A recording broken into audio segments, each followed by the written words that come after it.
Pasal apa untuk menjerat pelaku cyberstalking?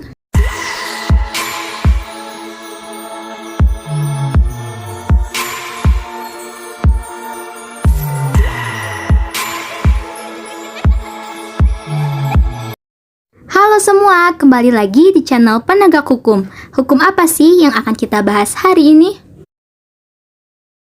Cyberstalking memiliki dua bentuk, yakni cyberstalking sebagai perbuatan yang berdiri sendiri seperti menguntit, dan cyberstalking sebagai perbuatan yang diikuti oleh perbuatan lainnya seperti tindakan mengancam, melecehkan, mengganggu seseorang, atau melakukan tuduhan palsu yang dilakukan secara terus-menerus menggunakan media internet oleh seseorang yang tidak dikenal ataupun dikenal oleh korban.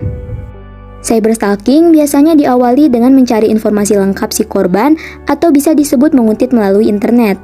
Selain itu, cyberstalking juga berpotensi menimbulkan tindak pidana lain seperti hacking, cyberbullying, hingga melakukan penculikan. Berdasarkan penjelasan di atas, maka cyberstalking dapat dikategorikan sebagai perbuatan yang dilarang dalam pasal 27 ayat 4 Undang-Undang Nomor 11 Tahun 2008 tentang Informasi dan Transaksi Elektronik. Ancaman sanksi bagi pelaku yang melakukan perbuatan tersebut yaitu dijerat pidana penjara paling lama 6 tahun atau denda paling banyak sebesar 1 miliar rupiah.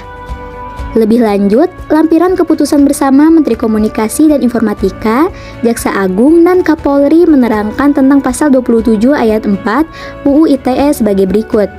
Titik berat penerapannya pada perbuatan mendistribusikan, mentransmisikan, dan membuat dapat diaksesnya secara elektronik konten pemerasan atau pengancaman oleh seseorang ataupun organisasi atau badan hukum. Perbuatan pemerasan tersebut berupa pemaksaan dengan tujuan menguntungkan diri sendiri atau orang lain secara melawan hukum. Termasuk pula perbuatan mengancam akan membuka rahasia, mengancam menyebarkan data pribadi, foto pribadi, atau video pribadi. Pengancaman atau pemerasan dapat disampaikan secara terbuka atau tertutup. Harus dibuktikan adanya motif keuntungan ekonomis yang dilakukan pelaku. Norma pidana pada pasal 27 ayat 4 UU ITE mengacu pada norma pidana pasal 368 Kitab Undang-Undang Hukum Pidana atau KUHP. Berdasarkan penjelasan di atas, maka untuk dapat dijerat dengan pasal 27 ayat 4 UU ITE, pelaku cyberbullying harus mempunyai motif keuntungan ekonomis.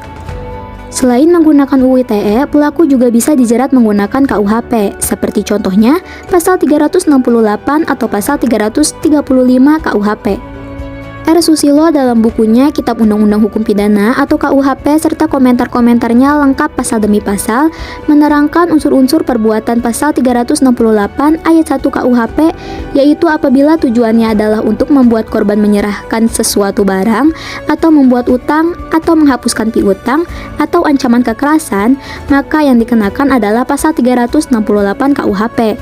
Sedangkan untuk pasal 335 ayat 1 KUHP, R. Susilo berpendapat unsur-unsur yang harus dibuktikan yaitu apabila tujuannya adalah untuk memaksa seseorang melakukan sesuatu dan ancaman kekerasan, maka yang dikenakan adalah pasal 335 KUHP. Jika terdapat dugaan tindak pidana, maka pihak yang menjadi korban atau yang mengetahui tindakan tersebut dapat melaporkan ke kepolisian setempat. Demikian pembahasan kita hari ini, semoga bermanfaat ya. Jangan lupa buat subscribe channel ini ya dan nyalain loncengnya agar kamu tidak ketinggalan info menarik lainnya dari channel ini. Terima kasih, sampai jumpa lagi di video berikutnya.